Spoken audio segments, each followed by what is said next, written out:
পরম প্রেমময় শ্রী শ্রী ঠাকুর বলেছেন, দেবদেবতা হাজার দরিস, আচার্য যার ইষ্ট নয়, স্পষ্টতর বুঝে রাখিস, জীবন চলাই নেহাত বয়। ঠাকুর সেটাই বলেছেন যে যতই তুমি দেবদেবতা ধরো, হাজার দেবদেবতা ধরো, আচার্য যার নেই, যার ইষ্ট নেই, আচার্য নেই, স্পষ্টতর বুঝে রাখিস, জীবন চলাই নেহাত বয়। যার আচার্য ইষ্ট নেই, স্পষ্টতর বুঝে রাখো, এই জীবন চলার ক্ষেত্রে তোমার ভয় থাকতে পারে, তোমার কতই আপদ বিপদ আসতে পারে। তুমি কিন্তু হাজার দেবদেবতা ধরে রাখো না কেন, এই সমস্ত দেবদেবতা তিনি ঠাকুরই, ঠাকুরের মধ্যেই।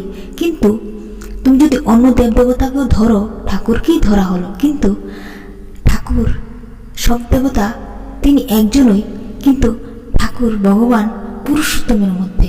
ঠাকুর বলেছেন যেই যুগে আসে সেই যুগে তাকে ধরতে হবে।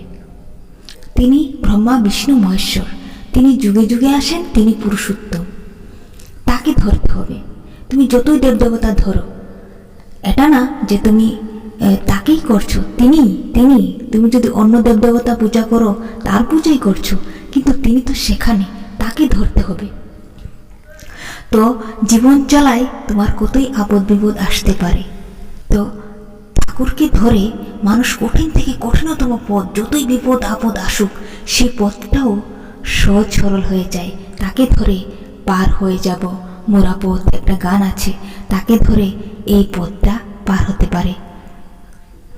এই কঠিনতম থেকে, সময় খারাপ থাকে, কঠিন থেকে কঠিন পরিস্থিতিও পুরুষোত্তমকে ধরে পার করা যায়। তিনি সর্বদাই সাথে থাকেন, কিন্তু তার কথা অনুসরণ করে চলতে হবে। তিনি হাত বাড়িয়ে রেখেছেন। ঠাকুর তো সবাইকে ভালোবাসে, ঠাকুর সবাইকে ভালোবাসে। ঠাকুর তো চাই যাতে কারোর কোনো কষ্ট না হয়। ঠাকুরের মনে খুব কষ্ট হয় মানুষের কষ্টে, সেই জন্যই তো ঠাকুর আমাদের সব পথ নিয়ম নীতি দিয়ে গেছেন। আমাদের ইষ্টপথ ঠাকুর আমাদেরকে দিয়েছেন। এই ইষ্টপথ দিয়ে, ইষ্ট কাজ দিয়ে আমরা যত কঠিন থেকে কঠিনতম পরিস্থিতি পার করতে পারবো।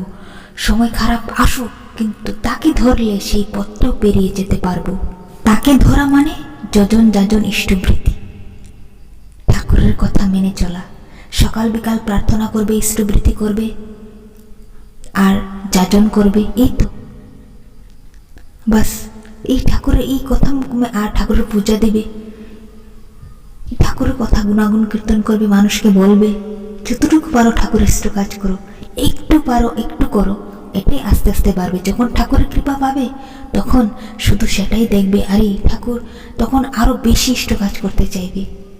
যে ঠাকুরকে ধরেছেন না, যে ঠাকুরের কৃপা দেখতে পেয়েছেন, সেই জানতে পারে যে ঠাকুর অফুরন্ত দয়া কৃপা দেখতে পেয়েছে। ঠাকুর বলেছিল যে দুঃখ কষ্ট ওরকম সবারই হয়, ওতে দুঃখের মধ্যে ভরাক্রান্ত থেকে চলবে না।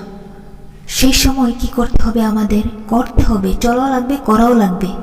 তখন ইষ্টকে ধরে ঠাকুরের পথে অনুসরণ করে, ঠাকুরকে মনে করে, ঠাকুরকে ভালোবাসো। তাকে যে ভালোবাসে, প্রাণ যার পরম পিতাকে নিয়ে মত্ত, তাকে কোনো কষ্টই কাবু করতে পারে না। আসে বিপদ আপদ আসে, তো ঠাকুরকে অনুসরণ করে চলবে, তো ঠাকুরের ইষ্টপথে চলবে। সকলকে আমার আনন্দিত জয়গুরু। তোমাদের সবার মঙ্গল প্রার্থনা করি ঠাকুরের শ্রীচরণে। জয়গুরু।